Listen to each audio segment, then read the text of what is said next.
Então, bem-vindos à 22ª aula do curso de Introdução à Simetria BRST e à Renormalização Algébrica. Então, vamos continuar hoje abordando os detalhes também de um tópico muito amplo e que foi estudado assim nas últimas 2-3 décadas assim de forma muito intensa, com resultados assim muito bons mesmo, né? E esse tópico diz respeito à cohomologia do operador de BRST ou no caso da identidade de Slavnov-Taylor, a cohomologia do operador linearizado de Slavnov-Taylor. Esses dois operadores, no caso em que atuam nos campos, nos polinômios locais, integrados ou não, dos campos que contêm só o campo de calibre e o gosto de Faddeev-Popov, são exatamente a mesma coisa.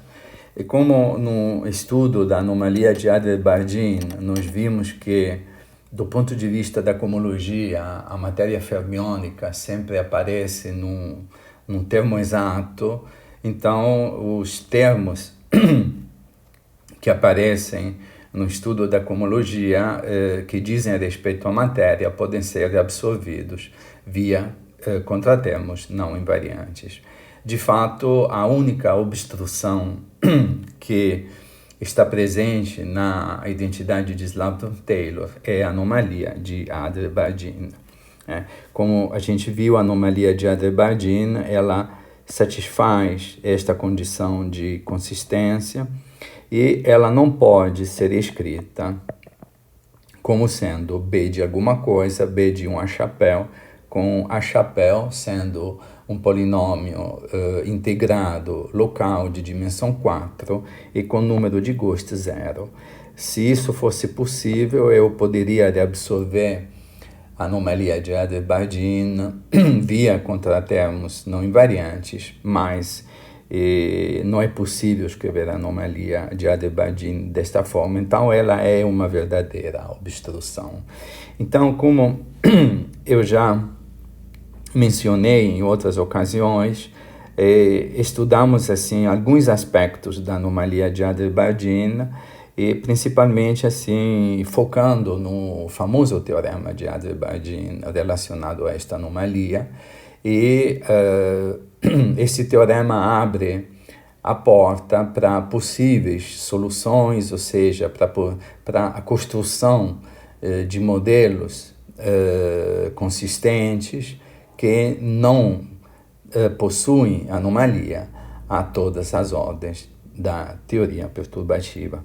Então, o objetivo da aula de hoje é nós aprofundamos um pouquinho no estudo desta equação aqui, que diz que a anomalia é uma solução não trivial da cohomologia de B, ou S é a mesma coisa, porque sendo a anomalia função de A e C, B e S, quando atuam nos polinômios que dependem só de A e C, são exatamente a mesma coisa. Muito bem. Então, vamos nos debruçar um pouquinho sobre o sentido destas duas equações aqui e esta equação aqui, digamos a mesma coisa, e vamos entender um pouquinho o que significa esta equação aqui. Muito bem. Então, o primeiro ponto extremamente importante é que a anomalia de Adler-Bardeen ela pode ser escrita como sendo a integral de um polinômio local nos campos e nas derivadas dos campos com número de Ghost 1. Muito bem. E é muito importante lembrar que estamos falando de uma quantidade integrada, portanto, esta equação aqui se refere o operador S atuando em cima de uma quantidade integrada. Muito bem. Então, vamos estudar um pouco em detalhes o que significa a condição de S A igual a zero, quando A é um objeto integrado. Então, na verdade, nesse caso, a gente tem um conjunto de equações, que são esse conjunto, ou estas equações, são as chamadas equações de descida, né? A gente vai entender por quê. Então, vamos começar analisando a condição S de A igual a zero, sendo que A é um objeto integrado com número de Ghost 1. Quando a gente tenta resolver S de A igual a zero, sendo A um objeto integrado, eu não posso imediatamente concluir que S de ômega 1 tem que ser zero, justamente pelo fato pela presença da integral. Tudo que eu posso dizer é que S, a variação de BFST de ômega 1, é a derivada covariante é a derivada espaço-temporal de alguma coisa. Claramente, essa alguma coisa tem que possuir o índice de Lorentz para saturar a derivada espacial, e depois tem que ter número de Ghost 2, porque ela vem da variação de algo que tem número de Ghost 1. Então, tudo que eu posso dizer quando aplico o operador de BFST sobre esta quantidade aqui, sendo esta quantidade integrada, o que eu posso dizer é que a variação do integrando será a derivada de alguma coisa. Então, obviamente, sendo a derivada de alguma coisa, automaticamente esta equação aqui é satisfeita. Muito bem. Então, esta é a primeira equação. E agora eu posso continuar. Posso usar o fato que o operador de BFST é nilpotente, ou seja, S ao quadrado igual a zero. Então, aplico S no membro esquerdo, e S comuta com a derivada. Então, eu tenho que a derivada espaço-temporal de S de ômega 2 μ é igual a zero. Então, isso significa que S de ômega 2 μ é a derivada espacial de alguma coisa completamente antissimétrica nos dois índices de Lorentz μ e N. De tal forma que quando eu atuo com a derivada μ sobre este termo aqui, vai dar automaticamente zero. Do ponto de vista do número de Ghost, como este polinômio aqui tem número de Ghost 2, este objeto aqui terá número de Ghost 3. E assim por diante. Agora eu vou repetindo. Aplico S nesta equação aqui, S ao quadrado é zero. Então aqui eu vou ter a derivada espacial com índice Ni de S de alguma coisa, igual a zero. Então, S de ômega 3, por causa da presença da derivada Ni, vai ser agora a derivada ρ de um objeto com 3 índices completamente antissimétrico, na troca dos 3 índices. E como ômega 3 tem número de Ghost 3, porque cada vez que eu atuo com o operador S, aumento o número de Ghost, ômega 4, este número aqui vai nos dar o número de Ghost. Então, a variação de ômega 3 tem número de Ghost 4, portanto, ômega 4. Ele tem número de Ghost 4 e tem 3 índices de Lorentz completamente antissimétrico com relação à troca desses índices. E agora faço a mesma coisa com ômega 4. Aplico S de novo nesta equação aqui. S ao quadrado dá zero. Eu vou ter a derivada ρ de S de ômega 4 igual a zero. Então, como aqui tem uma derivada ρ, S de ômega 4, que tem 3 índices de Lorentz completamente antissimétricos, vai dar a derivada espacial sigma de um objeto que agora tem 4 índices de Lorentz completamente antissimétricos. E carrega número de Ghost 5, porque cada vez que eu aplico o operador S, eu vou ter o índice de Lorentz assim, adicional com a propriedade de antissimetria, e o número de Ghost aumenta de uma unidade. Então, vou ter 1, que é o ponto de partida, porque a anomalia de Adler-Bardeen tem número de Ghost 1, depois 2, depois 3, depois 4, depois 5. E o 5 é uma coisa assim especial, porque eu posso repetir agora, posso atuar com S em cima desse termo aqui. Eu usar o fato que S ao quadrado igual a zero. Então, eu tenho a derivada de sigma de S de ômega 5, e ômega 5 já tem 4 índices de Lorentz completamente antissimétricos. Né? Como estou em 4 dimensões, não tem um objeto com 5 índices de Lorentz completamente antissimétrico. Então, necessariamente, quando eu atuo com o operador S nesta penúltima equação, necessariamente o S de ômega 5 tem que ser zero. Ou seja, estas equações aqui, que vêm da condição de consistência SA igual a zero e do fato que A é um objeto integrado, então eu não posso dizer imediatamente que S de ômega 1 igual a zero, mas o que eu posso dizer é que aparecem derivadas. E aí eu repito, para cada nível, atuo com o operador S, eu vou subindo de número de Ghost, vou subindo com o número de índices de Lorentz, até chegar ao nível 5.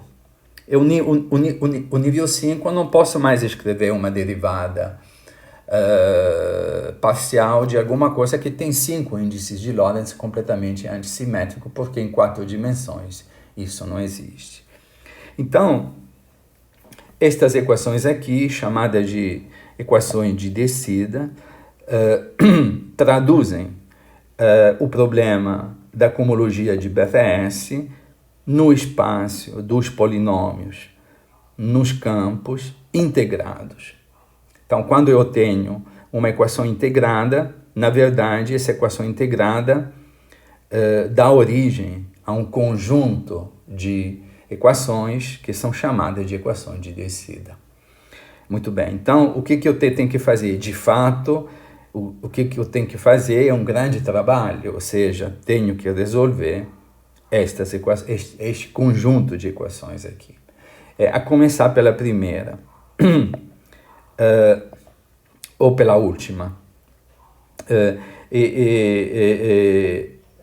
Observem que a última equação, que tem número de Ghost 5 e tem 4 índices completamente antissimétricos, é invariante por BFST. E como ômega 5 depende do ponto do espaço-tempo, esta equação aqui diz respeito ao que se chama de cohomologia do operador de BFST local. Ou seja, a última equação aqui é um problema de cohomologia local. Ou seja, eu não tenho mais a medida de integração, que foi a consequência de ter uma integração aqui, levou a um conjunto de 5 equações.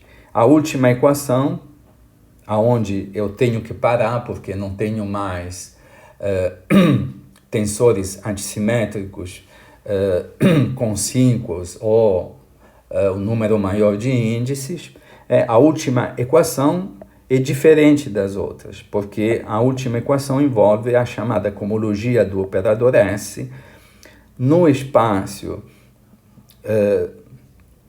dos polinômios, nos campos e nas derivadas, que dependem agora localmente do ponto x.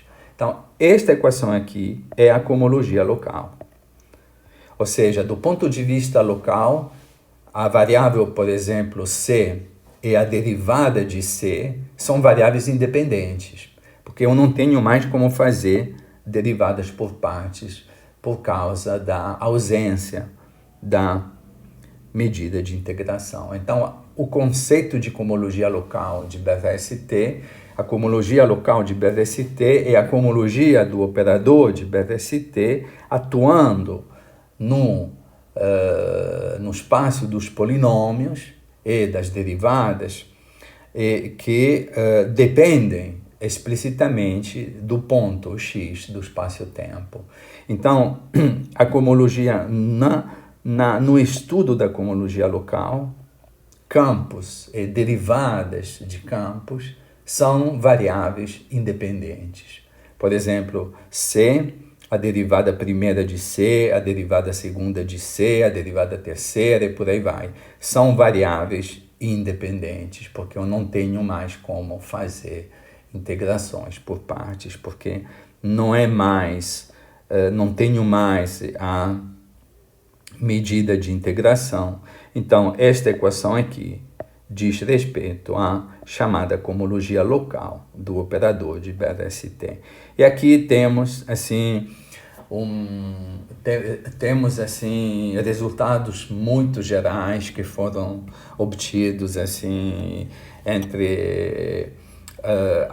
na década de 90, no começo de 2000, e muitos, assim, desses resultados se encontram, as referências principais se encontram no livro que eu fiz com o Olivier. Lá nós demos todos os resultados, assim, sobre a cohomologia do operador S no espaço dos polinômios que dependem do campo de calibre e do gosto. Esse espaço é local, ou seja, são produtos de campos no mesmo ponto, as derivadas dos campos, e os campos e as derivadas são variáveis completamente independentes, porque justamente é a cohomologia local. Então, vamos ver um pouquinho os resultados, assim, gerais, e vamos usar uma notação um pouquinho mais geométrica, né? A gente pode, esta notação aqui, ela sugere que seja utilizada a notação das formas diferenciais. E isso é muito simples de fazer. Então, o campo AMI é associado a uma forma de grau 1 via esta equação aqui. Depois a gente pode introduzir a derivada exterior, né, que tem a propriedade de ser nilpotente também. Aqui a derivada exterior é zero. E depois, assim, a definição geral de uma forma de grau P. Então, uma forma de grau P vai ter P índices, e eu tenho um número P de diferenciais dx, e como a gente está utilizando também um número de Ghost, que pode variar, a gente coloca também um índice Q. Então, as quantidades que a gente vai estudar possuem um índice P relacionado ao grau de forma e o índice Q relacionado ao número de Ghost. Então, na notação das formas diferenciais, é só multiplicar por epsilon, e multiplicar tudo pelos diferenciais dx. Então, estas equações aqui, na linguagem das formas diferenciais se descrevem desta forma aqui. Então, é uma linguagem mais compacta, mais assim. Então, essas são as equações de descidas, né? E claro que quando multiplico por epsilon mini rho, esse aqui vira uma forma de grau 4, esse aqui vira uma forma de grau 3, e esse aqui vira uma forma de grau 2, depois eu tenho a forma de grau 1 e finalmente a forma de grau 0, ômega 5. E, então, na linguagem das formas, estas equações tomam esta forma aqui. E essas são as equações conhecidas como equações de descida. Observem que a última equação é justamente a equação associada à cohomologia local do operador S.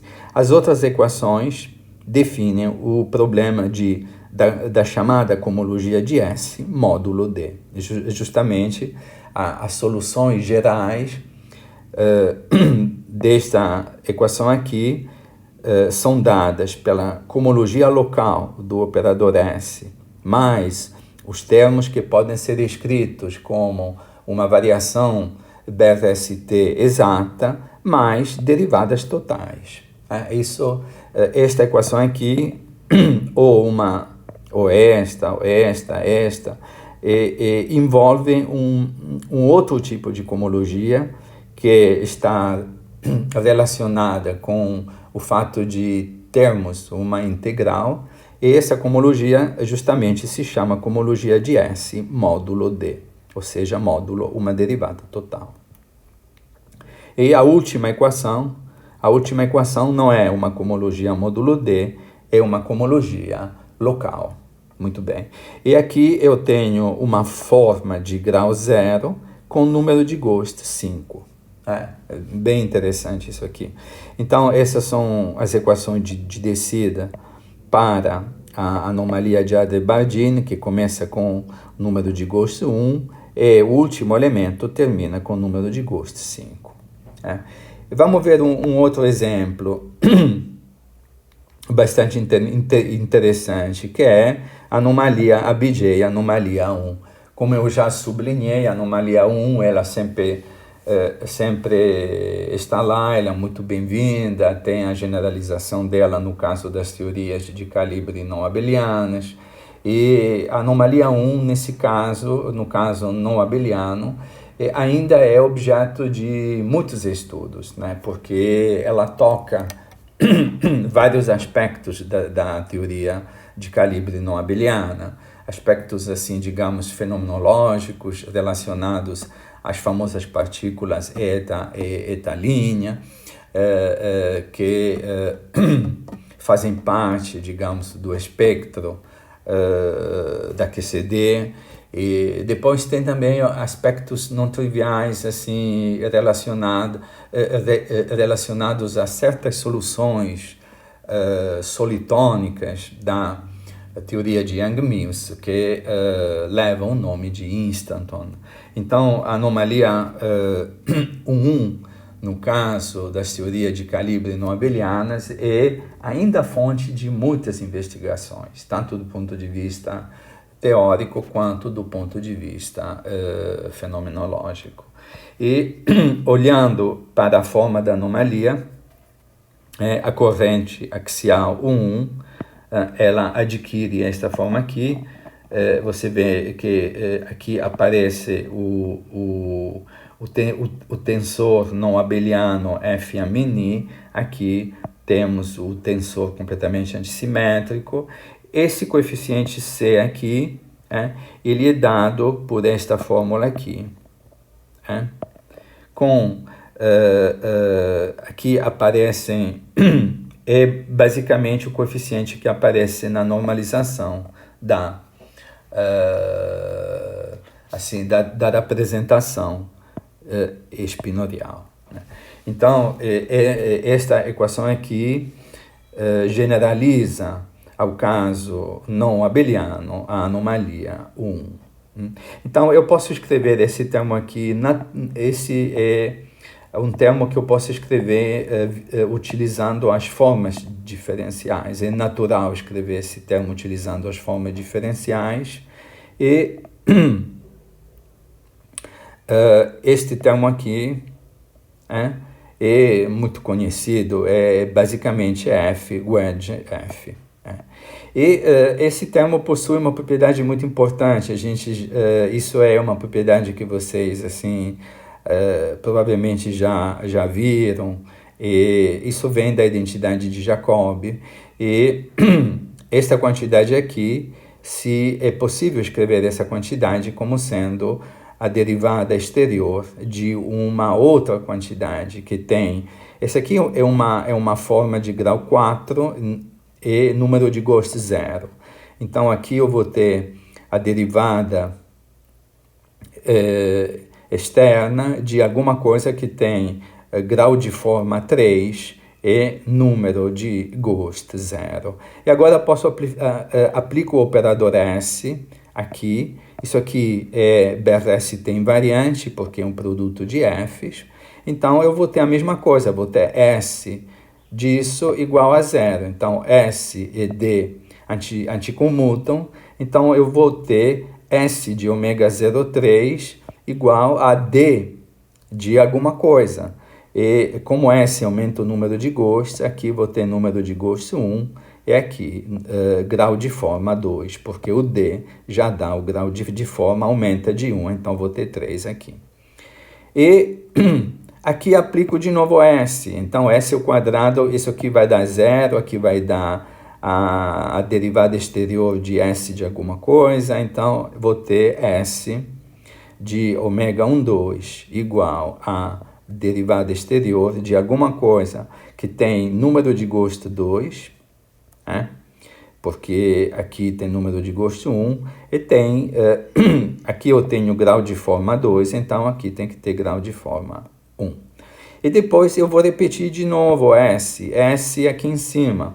Esse termo vai dar 0, esse termo vai dar a derivada exterior de S2 de ômega 1, então S de ômega 2 vai dar a derivada externa de uma zero forma com número de gosto 3. E finalmente a última equação, aplico S aqui, e esse aqui dá 0, isso aqui dá derivada de S de uma zero forma, e como não tem forma de grau negativo, digamos, e a última equação vai ser sempre uma equação local. Só que aqui muda o número de gosto. Então, essas são as equações de descidas para a anomalia 1. E, então, temos, resumindo, a anomalia de Adler-Bardeen satisfaz estas equações de descidas aqui. E a anomalia axial 1 satisfaz esse outro conjunto. A anomalia de Adler-Bardeen para num polinômio com número de gosto 5, anomalia 1 para num polinômio, uma zero forma com número de gosto 3. Muito bem. Mas em ambos os casos, aqui eu tenho uma cohomologia local e também aqui uma cohomologia local. Muito bem. Então, aqui no caso da anomalia de Adler-Bardeen, tenho a última equação, é uma equação de cohomologia local de grau 0 com relação ao índice das formas diferenciais e com número de gosto 5. E a anomalia 1 vai ter um objeto de grau 0 e número de gosto 3. Então, o que temos que fazer agora? Temos que resolver estas equações aqui. Ou seja, temos que achar as soluções mais gerais destas equações que sejam invariantes por BRST Esses são locais. E agora eu não tenho mais uma derivada espaço-temporal, porque o problema agora é a cohomologia local. Então, a cohomologia local é definida justamente localmente, ou seja, esta quantidade aqui depende do ponto do espaço-tempo e é invariante pela simetria BRST e não pode ser escrita de jeito nenhum como S de alguma coisa. Então, esta é a cohomologia local de BRST. Muito bem. Então, agora, no caso da cohomologia local, temos resultados bem gerais. Estes resultados assim, estão apresentados no capítulo 5 do livro Renormalização Algébrica. E lá no livro vocês encontram todas as referências associadas a este resultado aqui, que é muito geral mesmo. Então, aqui há várias contribuições. Tem um Brandt de Hannover, tem um estudo também do Marquenot, tem várias contribuições mesmo. Tem o Zumino, tem o Storá também, tem muitos, assim, muitas contribuições e no livro vocês podem achar, digamos, todas as referências assim que contribuíram a este resultado muito geral.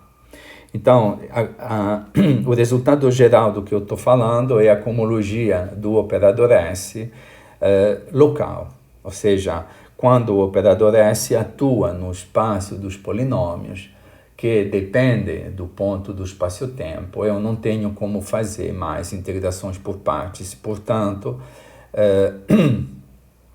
por exemplo, C, a derivada de C, A, a derivada de A, são todas variáveis independentes.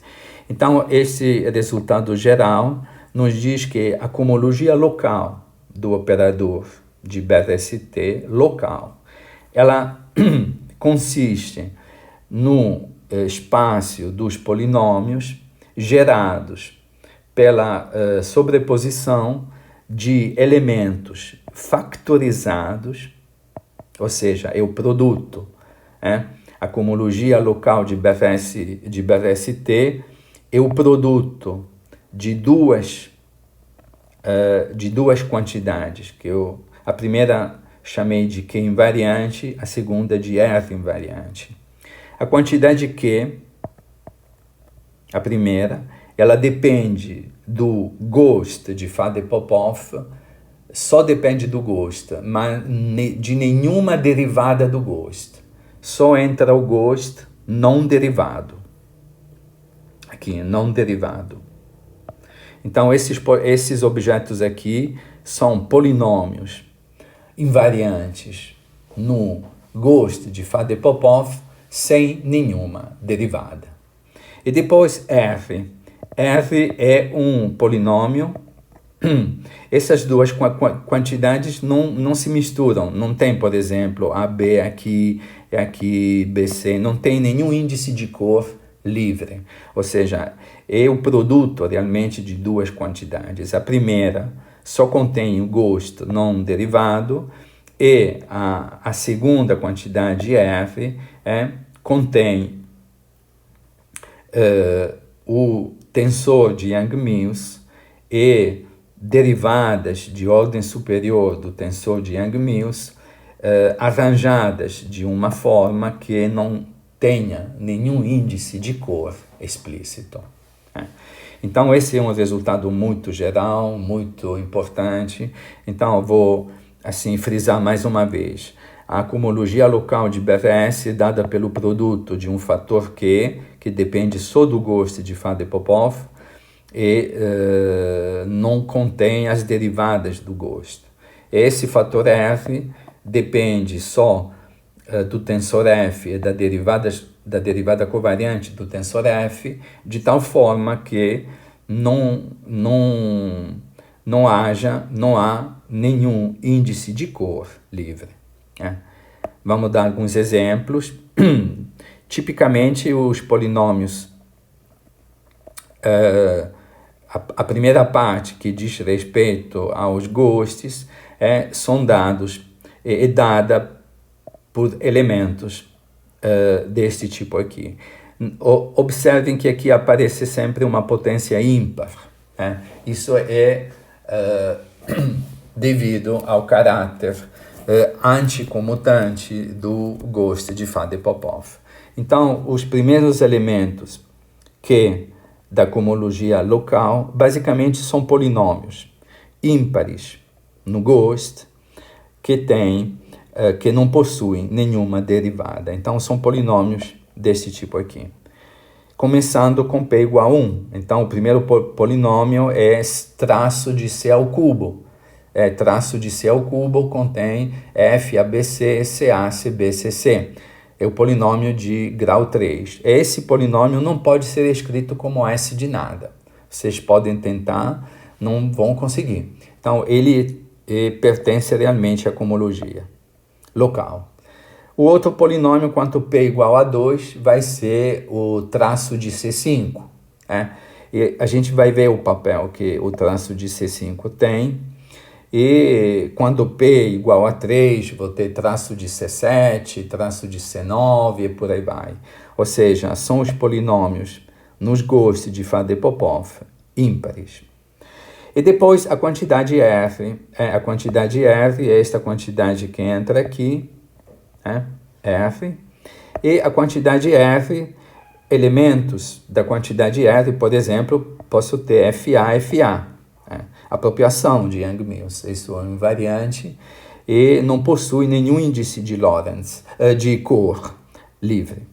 E, por exemplo, aqui posso inserir um Laplaciano covariante, vai ser FA mini, aqui vai ter tudo FA mini, esse também é gauge invariante, não possui nenhum índice de cor livre. E aqui posso generalizar, posso colocar mais Laplacianos, mais Fs. Então, o F é dado por uma combinação desses polinômios invariantes construídos com F e com a derivada de F, que não possuem nenhum índice de cor explícito. Então, a primeira parte, que são basicamente os polinômios ímpares no gosto de Faddeev-Popov, aqui nunca vai aparecer a derivada. Se tivesse uma derivada do gosto, esse seria um elemento trivial da cohomologia, porque a derivada está relacionada a S de A. S de A começa com DC mais alguma coisa. Então, se eu tiver uma derivada, basicamente, a condição de consistência me diz que isso aqui é trivial. Então, o gosto tem que aparecer sem nenhuma derivada. Então, essa é a parte Q. Agora, a parte R são polinômios no tensor F, nas derivadas covariantes do tensor F, e não há nenhum índice de cor livre. Então, utilizando este resultado muito geral, o que a gente pode fazer? Pode voltar nas equações de descida, tanto, por exemplo, essa daqui é a equação de descida da anomalia de Adler-Bardeen. Então, podemos utilizar o resultado anterior, este resultado aqui, para poder resolver a última equação. Ou seja, nas equações de descida, nós partimos da cohomologia, da forma integrada da expressão da anomalia de Adler-Bardeen e descemos até este grau aqui. Então, agora, utilizando este resultado aqui, eu sei que o elemento da cohomologia que é ômega 0,5, o elemento não trivial da cohomologia do operador S local, é dado pelo traço de C5, ou seja, pelo quinto polinômio nos campos de Faddeev-Popov, e este objeto aqui não possui nenhuma derivada. Então, e depois eu posso subir. Uma vez que eu resolvi esta equação aqui, a subida se dá de uma maneira bastante simples. Ela está bem explicitada no livro, e a subida, digamos, se dá via uma fórmula de homotopia, e que vocês encontram em vários livros. Por exemplo, tem o famoso artigo de Storace, Mino e Manes sobre as equações de descida e a fórmula de homotopia. Ou seja, as equações de descida permitem descer, chegar na cohomologia local, e a fórmula de homotopia permite subir. Então, no caso da anomalia de Adair-Bardeen, a subida é essa. Essa expressão aqui, quando vocês assim a escrevem de forma explícita, utilizando o traço e fatorando o epsilon mini-Rockven do grau de forma, dá exatamente a anomalia de Adair-Bardeen. Então, a anomalia de Adair-Bardeen, a não-trivialidade da anomalia de Adair-Bardeen vem da não-trivialidade do quinto polinômio nos Gusses. Esse é um resultado bem bonito e muito interessante. Ou seja, de uma certa forma, tem uma ligação direta entre a anomalia de Adair-Bardeen e o quinto polinômio invariante nos Gusses. Isso é bem bonito mesmo. E ver essa propriedade aqui, a gente vai ver como isso vai dar uma... vai não te fornecer, como eu mencionei, com o Olivier demos uma prova do teorema de normalização de Adair-Bardeen, e justamente a gente se apoiou nestas equações aqui. Então, estas são as soluções explícitas no caso da anomalia de Adair-Bardeen. Ela é absolutamente não trivial. A não trivialidade vem justamente do fato que quando eu resolvo as equações de descida, acabo tendo um elemento aqui que pertence à cohomologia, por causa desses resultados bem gerais. Assim, esse elemento aqui nunca pode ser escrito como S de alguma coisa, ou seja, polinômios ímpares nos Gusses são elementos da cohomologia, não podem nunca ser escritos como S de alguma coisa.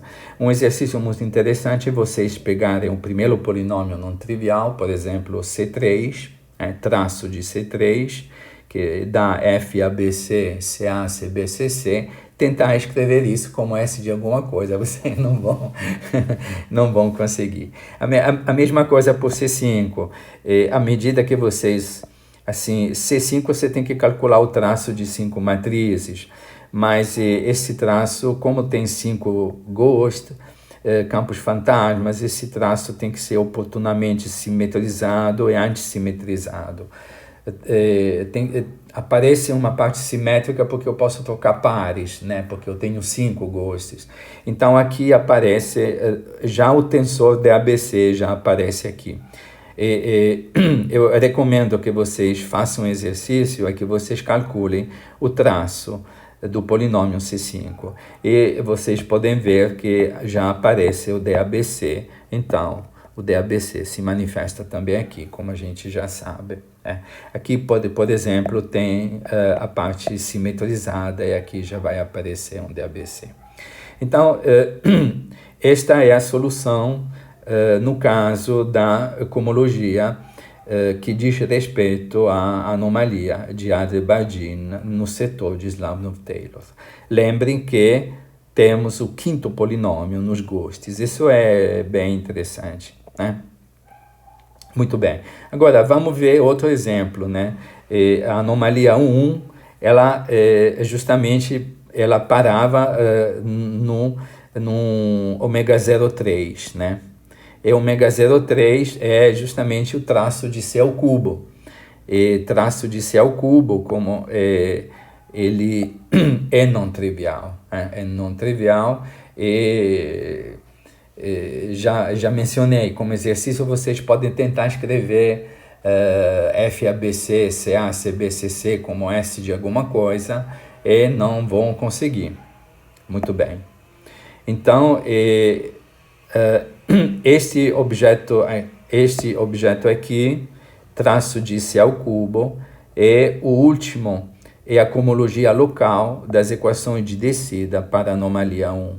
E aí, uma vez que eu conheço a solução da última equação da cohomologia local, eu tenho os resultados gerais para isso, utilizo a fórmula de homotopia para subir, então vou obter todas as outras soluções. Em particular, esta solução aqui, isto é o famoso termo de Chern-Simons. Ou seja, é conhecidíssimo que f wedge f é a derivada exterior do termo de Chern-Simons. Esse termo nos últimos anos assim, tem sido estudado muito em vários, até em modelos de matéria condensada, teorias topológicas, teorias dos nós. Esse termo aqui é muito importante para uma classificação dos nós. Nós amarrar assim, cordas, né? E isso tem muito a ver com assim, quem gosta de velejar, né? Tem que amarrar o barco de uma maneira que ele depois não vai embora, né? Então, por incrível que pareça, Chern-Simons ele está relacionado justamente a todos os nós que vocês podem fazer. Os marinheiros sabem fazer os nós, aprendem a fazer muitos tipos de nós. Não sei se vocês já viram, tem um quadro, normalmente vocês visitam algum museu de marinha ou assim, algum aquário, sempre tem um quadro com todos os nós que os marinheiros conseguem fazer. E de uma certa forma poderiam dizer que eles conhecem a teoria de Chern-Simons na prática. Então, esta daqui é a solução para a anomalia 1. Então, acabo a origem da anomalia 1 está relacionada ao terceiro polinômio invariante nos Ghosts e a anomalia de Adler-Bardeen do setor de gauge está relacionada ao quinto polinômio, sempre nos Ghosts. Então, isso é muito importante, isso nos deu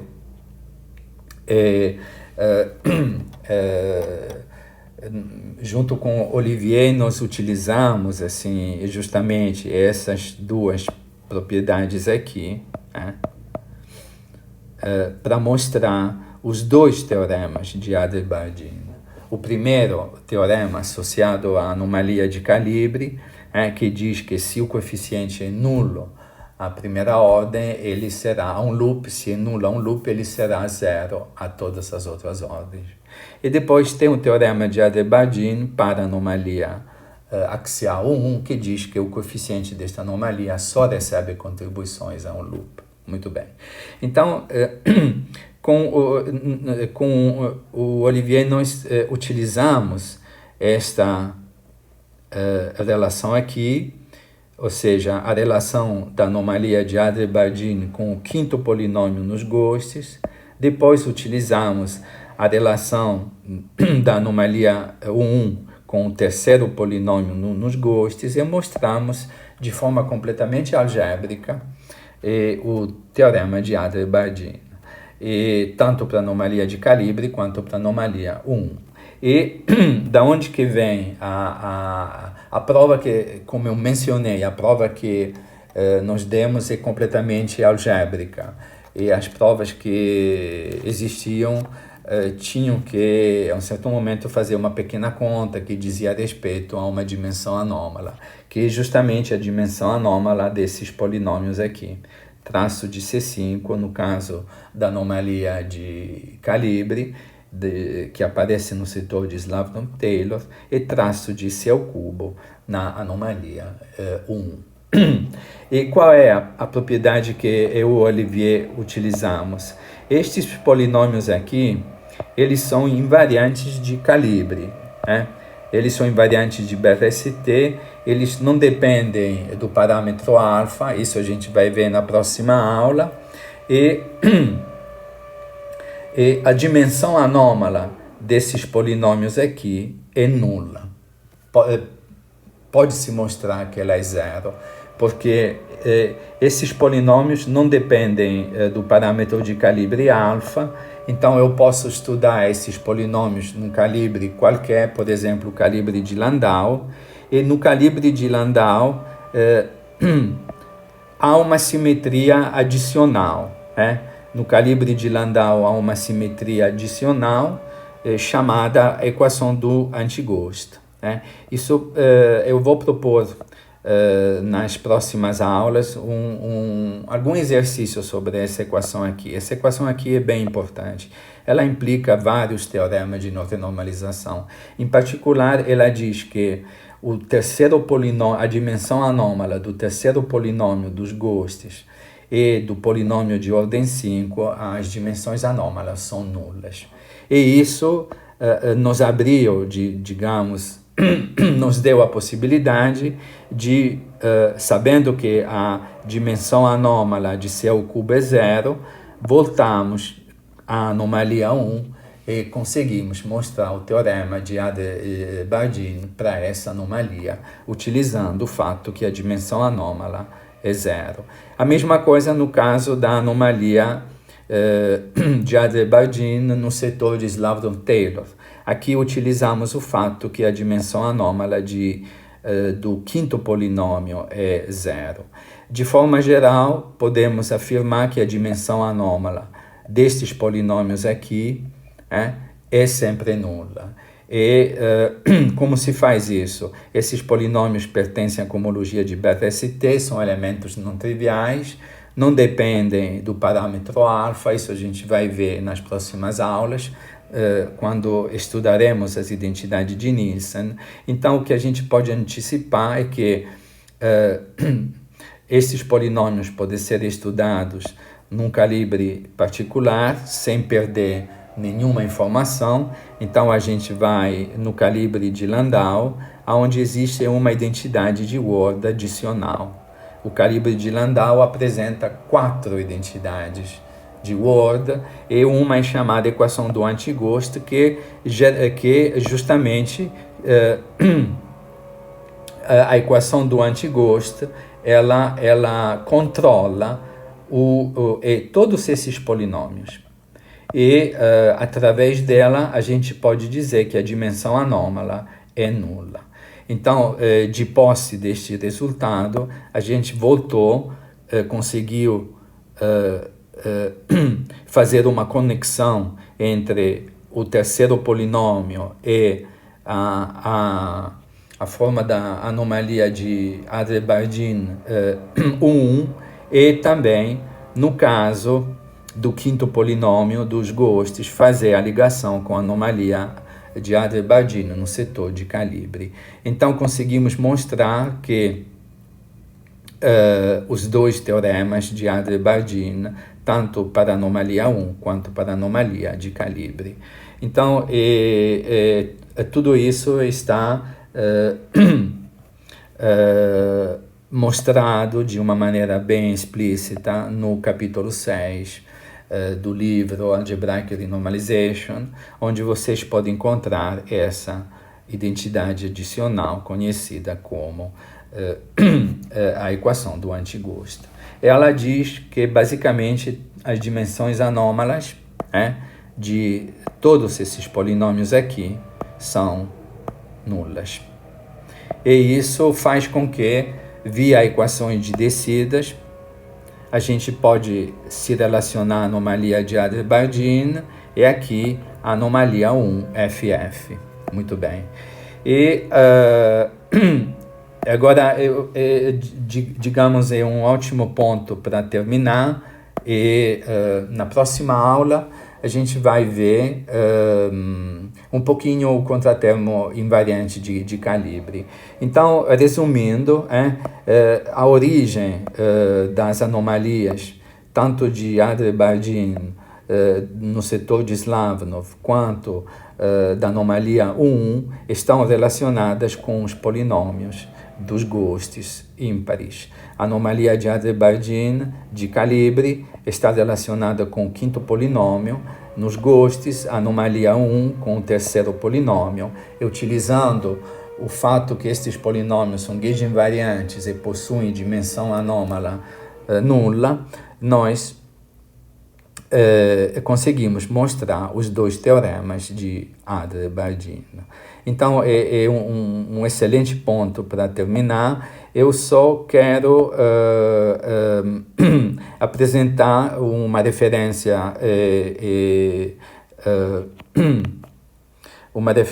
assim, sobre as anomalias,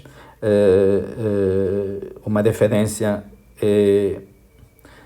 Eu queria achar essa, deixa eu só ver se eu consigo. Essa referência aqui. Essa referência são notas do Adel Bilal sobre as anomalias. E provavelmente, assim, vários de vocês já têm dado uma olhada nessa referência. Ela contém assim, muitas informações.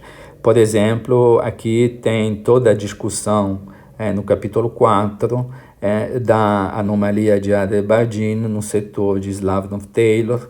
Tem também toda a discussão da anomalia axial 1 e o cálculo dos diagramas de Feynman. E depois tem toda a discussão das representações dos fermiônicas que podem ser utilizadas para não ter anomalia de Adler-Bardin no setor de Slavnov-Taylor. Tem a classificação dos grupos que são produtos de grupos, como, por exemplo, o modelo padrão. Então, realmente é uma referência muito completa. E na última parte, assim, se discute, aqui tem tem as equações de Versesumino, tem a cohomologia de BRST, as equações de descidas e vários aspectos matemáticos das anomalias, e depois tem também o grande capítulo das anomalias gravitacionais. Isso também as anomalias praticamente assim representam um mundo praticamente assim, tem assim muita informação, muita coisa, e ainda são objetos assim de estudos assim, porque elas podem afetar vários setores da teoria, né? Por exemplo, assim, tem os últimos capítulos desse artigo do Adel Bilal, e está justamente assim relacionado às anomalias gravitacionais, enfim. É um artigo que vale a pena dar uma olhada, porque basicamente cobre assim todas as anomalias que nós vimos: a anomalia 1 axial, anomalia no setor de Slavnov-Taylor, a anomalia de Gauge, e as equações de descida, cohomologia de BRST, anomalias gravitacionais, enfim. É um artigo bastante completo, onde vocês encontram muito material, referências, cálculos explícitos e por aí vai. Então, é realmente um ótimo ponto para parar, fechar um pouquinho essa questão das anomalias, esclarecemos um pouquinho a origem das anomalias, o relacionamento que elas têm com esses famosos polinômios de Ghost, Esses polinômios têm propriedades muito importantes, bem fáceis de ser mostradas. Esses polinômios de gosto não se denormalizam, têm dimensão anômala nula, e isso justamente leva aos teoremas de Adler-Bardeen. Então é um ótimo ponto para parar. Então na próxima aula a gente vamos nos concentrar no contratermo invariante. Agora terminamos esse grande capítulo das anomalias e agora vamos no segundo ponto que tem que ser enfrentado, que é a busca dos contratermos invariantes. Assim, qual é a forma do contratermo invariante compatível com todas as identidades da teoria. E depois vamos ter que checar a estabilidade. Então, um excelente ponto para terminar. Tenham um bom dia e muito obrigado a todos.